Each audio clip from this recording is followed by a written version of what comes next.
आज हम लोग बात करते हैं फंडामेंटल यूनिट ऑफ लाइफ, जो कि बहुत ही इम्पॉर्टेंट चैप्टर है। इससे संबंधित क्वेश्चन जो हैं एग्ज़ाम में ज़रूर आते हैं, खासतौर पे 9th और 11th के यूनिट टेस्ट में।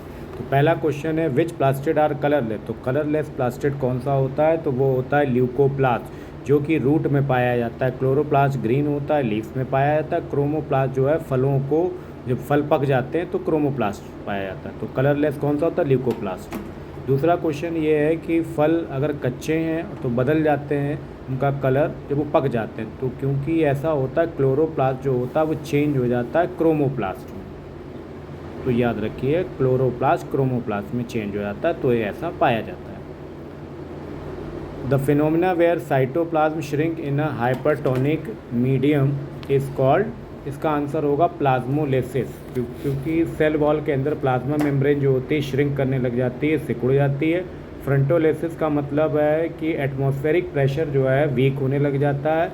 और एसिडोफेलिक का मतलब होता है कंपाउंड और एसिड के बीच में क्या होता है, डिकम्पोजिशन रिएक्शन होने लग जाती है।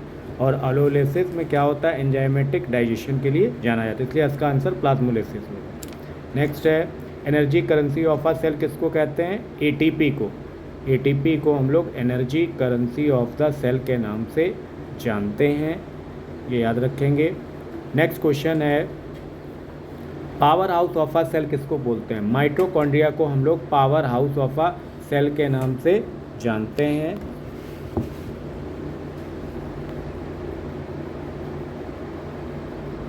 लाइसोसोम को suicide bag of a cell के नाम से जाना जाता है। एटीपी को energy currency of a cell के नाम से, इसलिए इसका आंसर क्या हो जाएगा? Mitochondria, power house. Term cell, cell को किसने डिस्कवर्ड किया? रॉबर्ट हुक ने सेल को डिस्कवर्ड किया। एंटोनी वॉन लीeuwenhoek ने माइक्रोस्कोप के बारे में डिस्कवरी करी। तो आप सिर्फ सेल के बारे में पूछा जा रहा है, आप याद रखेंगे रॉबर्ट हुक। नेक्स्ट है कि कौन सा स्टेटमेंट गलत है? तो इसमें पहला स्टेटमेंट जो है बिल्कुल गलत है, क्योंकि साइटोप्लाज्म को ही हम लोग क्या बोलते हैं? प्रोटोप्लाज्म के नाम से जानते हैं। तो ये स्टेटमेंट गलत है, साइटोप्लाज्म को हम प्रोटोप्लाज्म नहीं बोलते हैं। लाइसोसोम को सुसाइड बैग बोलते हैं। माइटोकॉन्ड्रिया के पास अपना डीएनए होता है। तो इसमें गलत स्टेटमेंट पूछा है, इसलिए इसका फर्स्ट हो जाएगा cytoplasm is also known as protoplasm कहा जाएगा। Which of the following is not a function of vacuole in plant? में कौन सा ऐसा है कि जो वैक्यूल का फंक्शन नहीं है?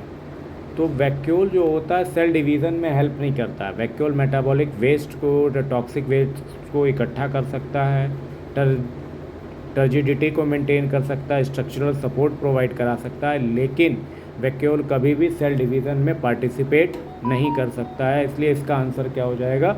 बी हो जाएगा। They help with the process of cell division. Where are the essential protein and lipid required for cell membrane?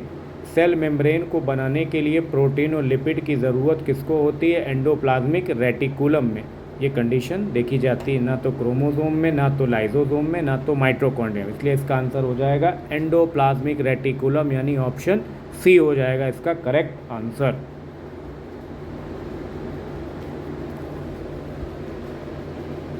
आगे देखते हैं नेक्स्ट क्वेश्चन जो आने वाला है, क्वेश्चन नंबर 10। ऐसा कौन सा प्रोसेस है जिसमें वाटर मूव करता है सेमी परमेबल मेम्ब्रेन से हायर कंसंट्रेशन टू लोअर?